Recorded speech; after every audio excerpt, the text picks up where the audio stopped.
Hello, Tiger fans. Thanks for joining us for a new week of the Perry Thomas Show here on the Campbellsville University Sports Network.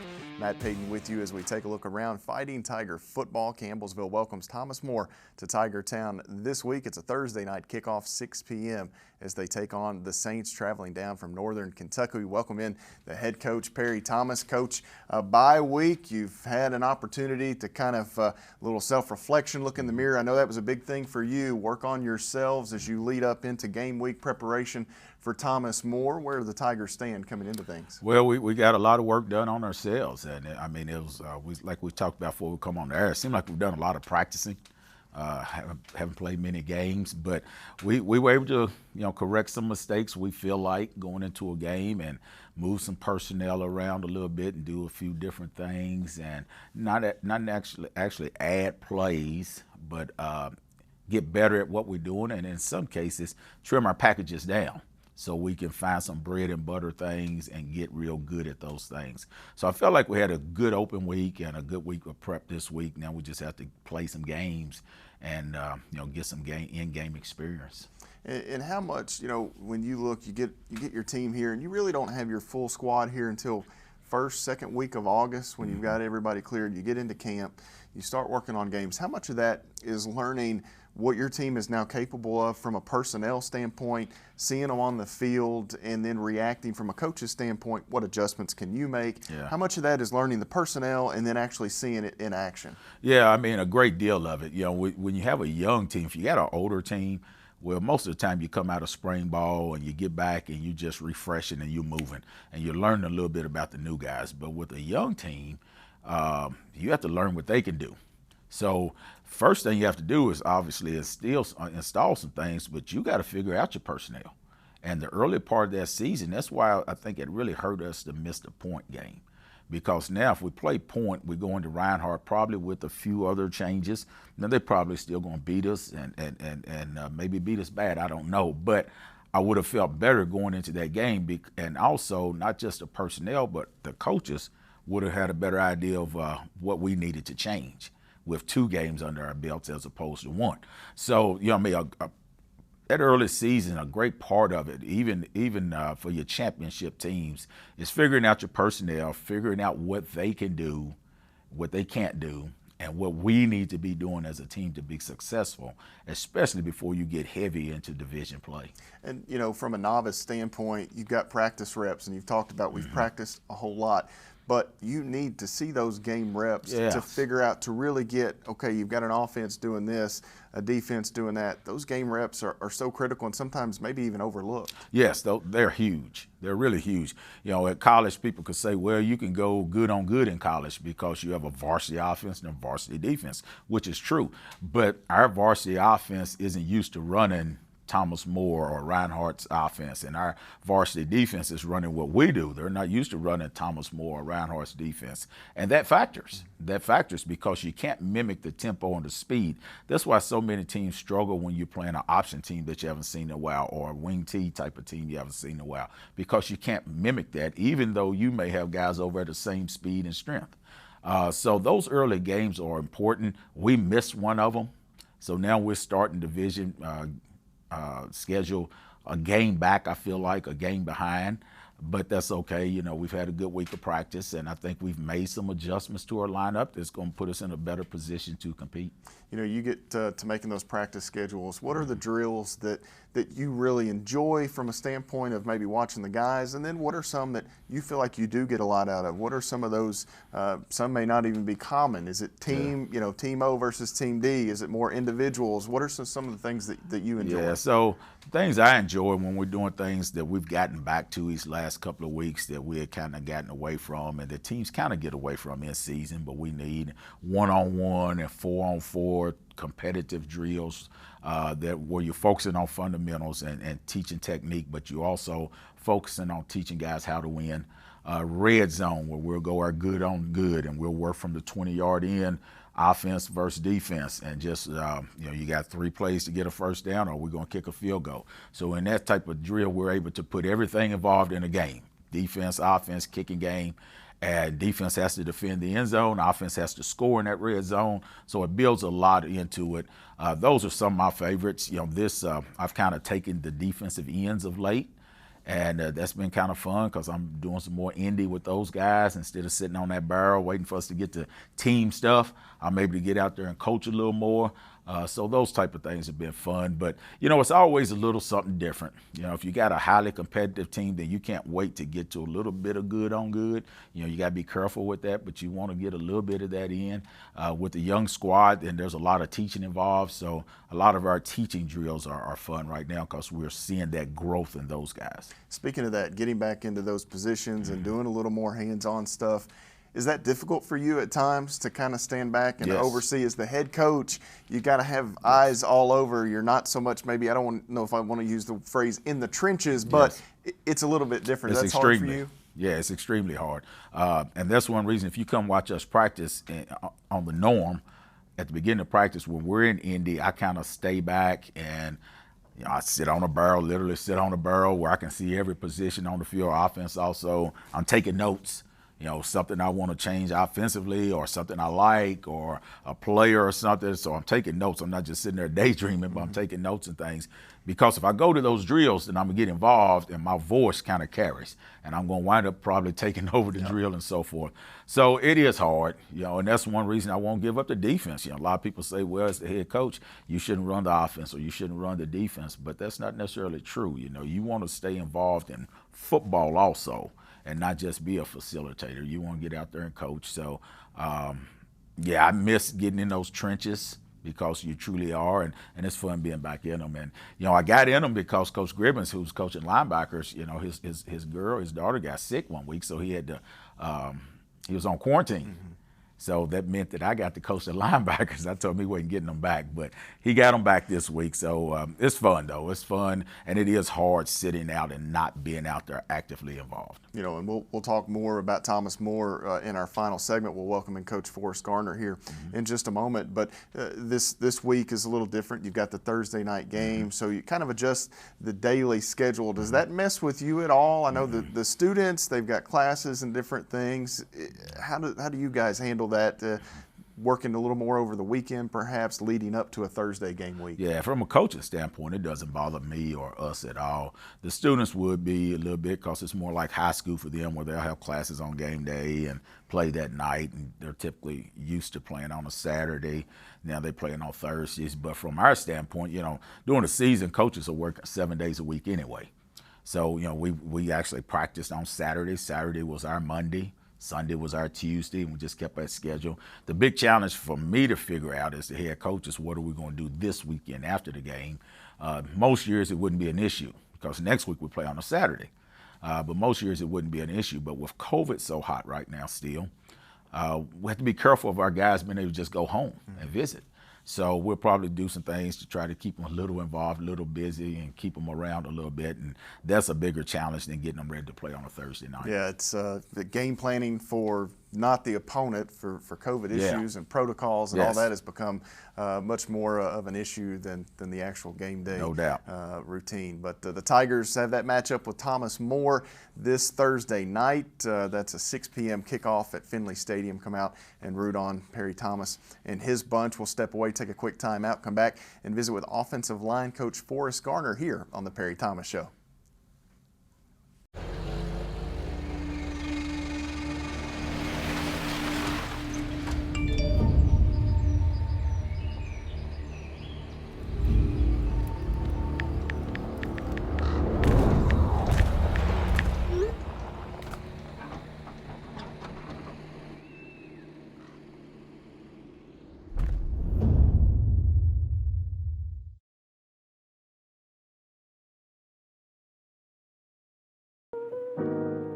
Emotes say a lot, but they can't say it all. Think your guildmate is struggling? Try these dialogue options.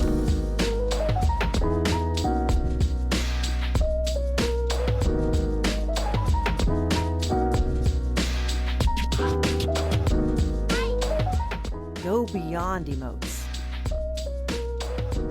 Check in with your guildmates at seizetheawkward.org. Hello, everybody. Your old pal Grover here with some health tips. Wash your hands throughout the day with soap and water for 20 seconds. Whoa, whoa, whoa, whoa! Oh well. Also, practice physical distance by staying 6 feet away from people in public, and do not forget to wear a mask. And wow! So that is where the soap went. Yeah. Caring for each other because we are all in this together. I don't think that many kids in my son's school even do it. He makes fun of his friend who vapes. He would never try it. She's into soccer. She's on the honor roll. She's just not the type. No way. No way. No way. No way, my kid would never vape. Get your head out of the cloud.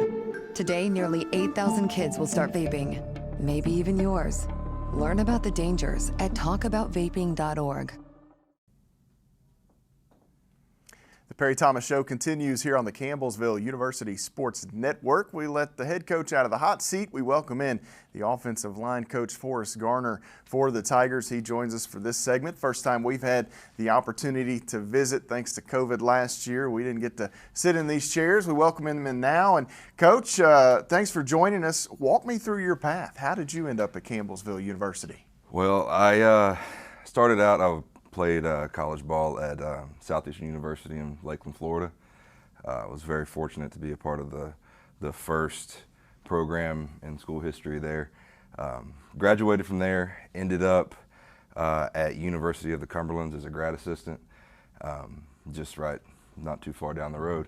And I coached the tight ends, H-backs there for 2.5 years, and then also helped out with the offensive line, and then got offered the job to be the offensive line coach here at Campbellsville, and been rocking and rolling ever since about a month before COVID. Yeah. You got here just in time to live through all of that, and if that weren't bad enough, we'll touch on it briefly. Last spring, you guys have that schedule, and you just mentioned it before we came on. You had X number of offensive linemen, and before the season was over, all of them were hurt. Yeah, we. A lot of those guys, ever since they kind of got on campus, have, most of them have kind of been facing just all kinds of adversity, and really from the time they stepped on campus, I had 2 that were able to transfer in January, and right off the bat, they were facing some kind of an injury or COVID or something like that. So we had probably in the realm of 15 guys, and by the end of probably the middle of the spring season, all 15 of them were hurt, and 3 of them were having surgery, out for the season. 1 of them is still not back. It was very tough, very challenging, but proud of the way our guys finished, and proud of the way that they came back here in the fall, and they've been putting in the work, and it's going to start showing here soon. It's a relatively young coaching career. I think you've used up most of your bad luck, though, with the spring. I wouldn't wish that on anybody in the world, but man, it is somebody else's turn. Yeah. And what's that like? You run out of bodies, and you're pulling defensive linemen. I mean, I can't imagine the pressure, the stress. Not just trying to get through a game, but not get anybody else hurt. There's a lot, you don't want to get a quarterback killed because you got defensive. There's a lot going on there. Yeah, and if you're going to have a spot where you're needing to pull guys that don't play that position, it's not the offensive line that you need to be doing it to, because you've got the quarterback and the running back safety. That's a big part of it. So it was tough. Let's talk about this season. You've got a lot of those guys back. A lot of upperclassmen now that you can rely on, and potentially a strength for this club. Yeah, we've got two seniors. We've got Kadala Signer, he's our left tackle, and Charlie Spencer is our right guard. 2 guys that I think are some of the best in the NAIA. I think they're very, very good at what they do. Kadalis is very football smart. He understands the game. He's a huge body over there at left tackle, and he's a mauler. Charlie, he was one of the guys that did get hurt last year, so it was kind of disappointing not being able to see him play, because I had actually never seen those guys play in games before as their coach. So being able to see him actually get game reps and things like that is really cool to see. And then we have a junior, 2 juniors, one at left guard, the other one at center, Ethan Gossage at guard, and Lane Bottoms at center. Both of those guys are doing very well, coming along. They kind of got thrown in the fire a little early in their career, a little too early, maybe not ready yet by the time that they actually had to start. They didn't have a choice, but those guys are coming along great. And then at right tackle, I've actually got a true freshman this year in Cade Kroom, that's also being backed up by sophomore Jeff Mays. Both of those guys work extremely hard. It's a battle every week for that spot, on who wants it the most. And Cade came in, had a great fall camp, really surprised us. We knew that he was a great player coming in. He came in from Apollo in Owensboro. Great player, great kid. He does everything that you ask. Works very hard.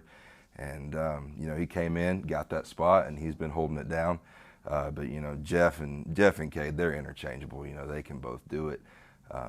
So it's been great. I love coaching these guys. I love the group that we have.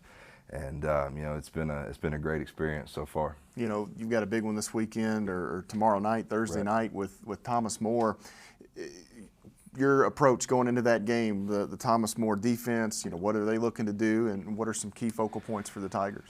They're gonna play a 4-2 defense in the box anyway. They've got a really good 3 technique.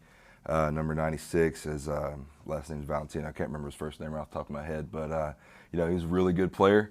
Another interior guy, number 51. He's usually plays their 1 technique, 2-eye. Also very, very hard-nosed player, very good. And their 2 edge guys are, they're going to get up the field. They're going to rush the passer. They do a really good job at it. And their linebackers are going to be the same ones that we saw last year. And they do their job. They're very good. It's a very tough box. But I think that we have put together a plan this week. We've polished some things out that we were kind of messing up before, and just things that we needed to get ironed out. And a lot of the guys haven't played a significant amount of time ever since they've really been in college. So getting those game reps and that experience under the belt, I think it's gonna pay off this week, and hopefully we can get a good win out of this one. That would be certainly be nice for Tiger fans. And one other thing that you do, one other role you have here, the huddle coordinator, or however you want to call it. I'll get emails at all hours of the night, especially after game days. It may be 1 or 2 in the morning when you're uploading video. This has changed. Gone are the days of driving to the local restaurant and trading a tape with the other coach so you can go back and scout. It's all online, and it certainly takes a lot of time. Yeah, it does, and it's a very tedious process. And if something is wrong, I am getting phone calls and text messages and emails at all hours of the night and very early in the morning to let me know that it is wrong and it needs to be fixed.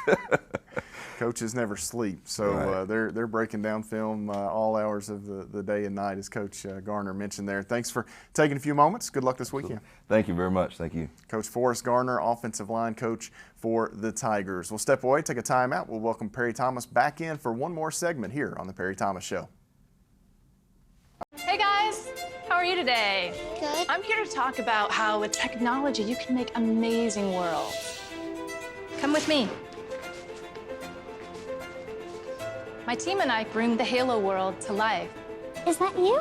That is me. I wasn't a math genius and I knew nothing about coding. But you guys do. You guys have the power to change things. I want your job. I want you to have my job. Because the fight isn't over yet. You will see me choose to protect my community by wearing a face cover.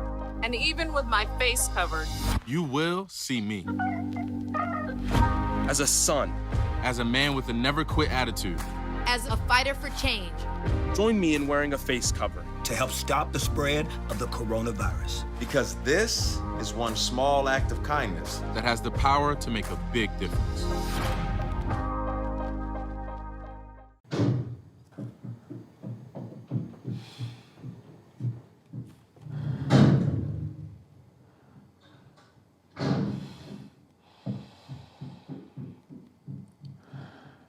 I love you!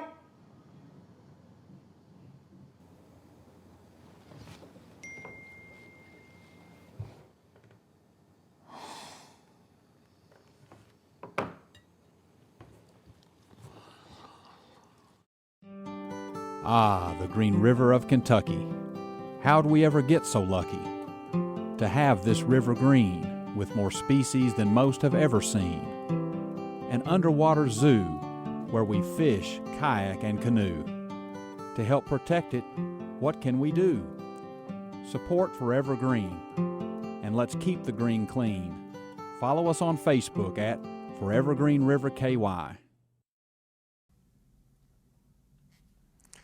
Welcome back. The Perry Thomas Show continues here on the Campbellsville University Sports Network. Matt Payton with you as we welcome back the head coach of Fighting Tiger football, Perry Thomas, joining us to talk about this Thursday's matchup with Thomas More. The Saints come down, a member of the Bluegrass Division and the NAIA, for what we believe to be the final time. They are expected to make the move up to Division II, Coach, so they weren't around for very long, but you will get a couple of home games against them, just one trip to Crestview Hills.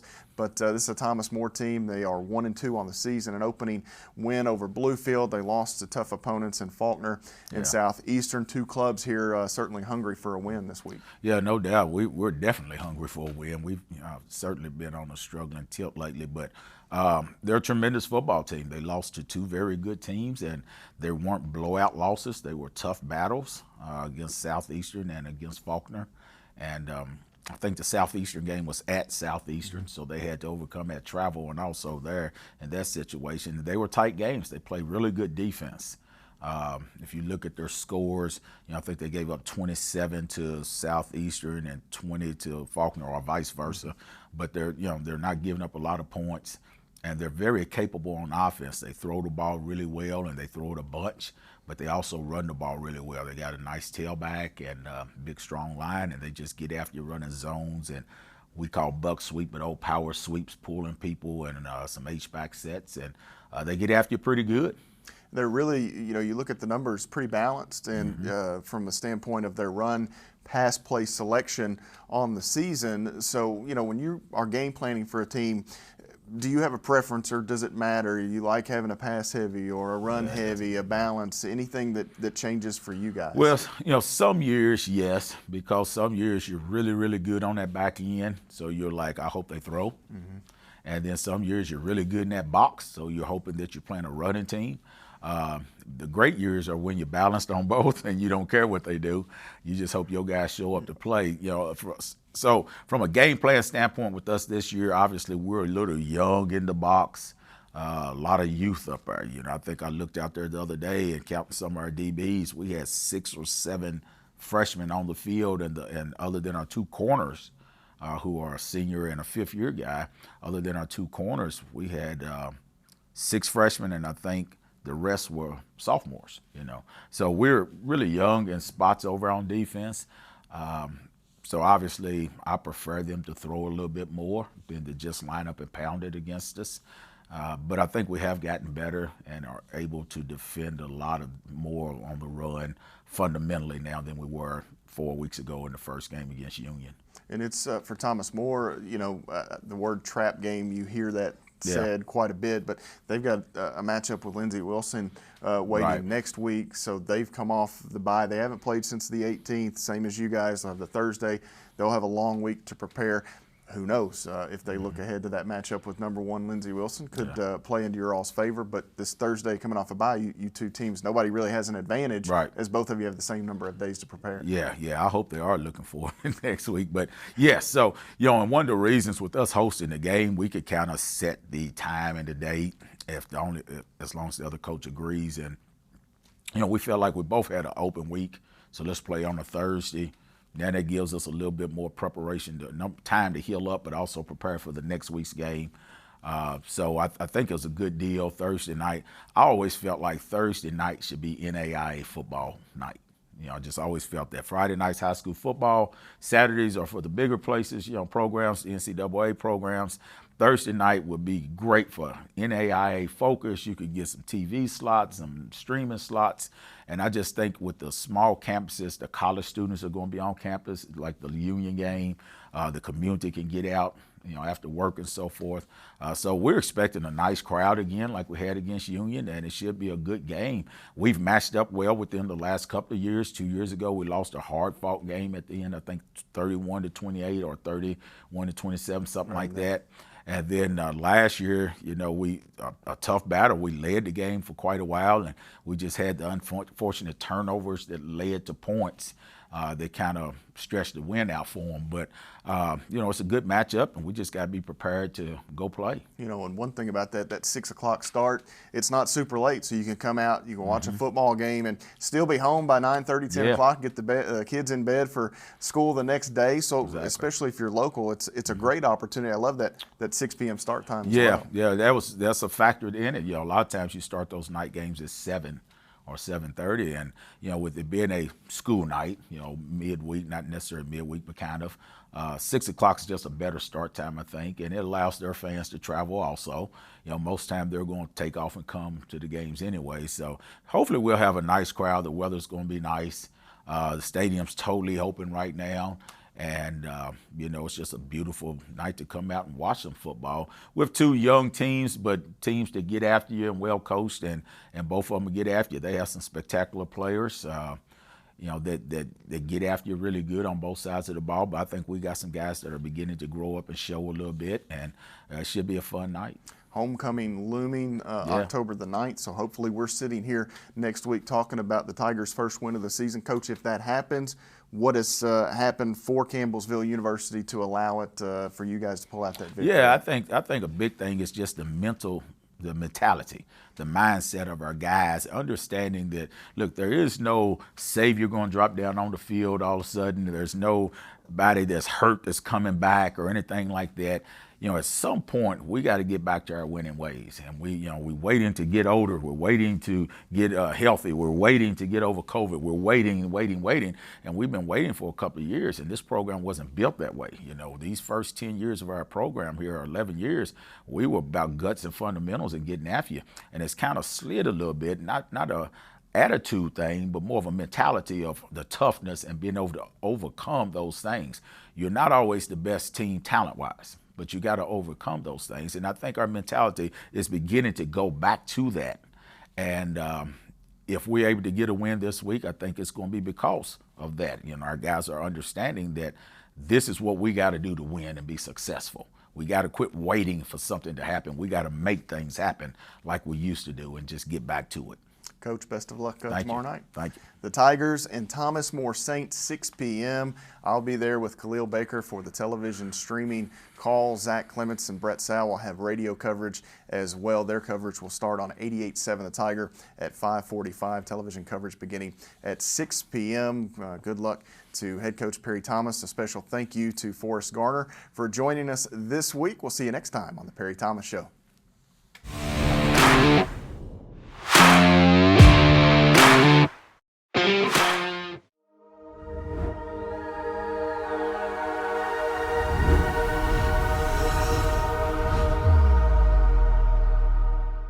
The American Red Cross urgently needs blood and platelet donations and asks all healthy donors to schedule an appointment to give now.